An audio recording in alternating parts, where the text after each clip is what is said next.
माटी के मोह करत कंचन के काया जान अचके निकाल आई प्राण के उड़ा दिए खून खान गढ़ा निखर सुताई दिए आ माटी के ऊपर नीचे माटी गिराए दिए टोलवा पड़ोसवा के लोग बिटुराई सभे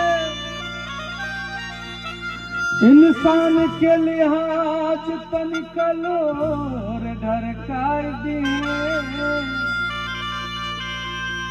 और सबका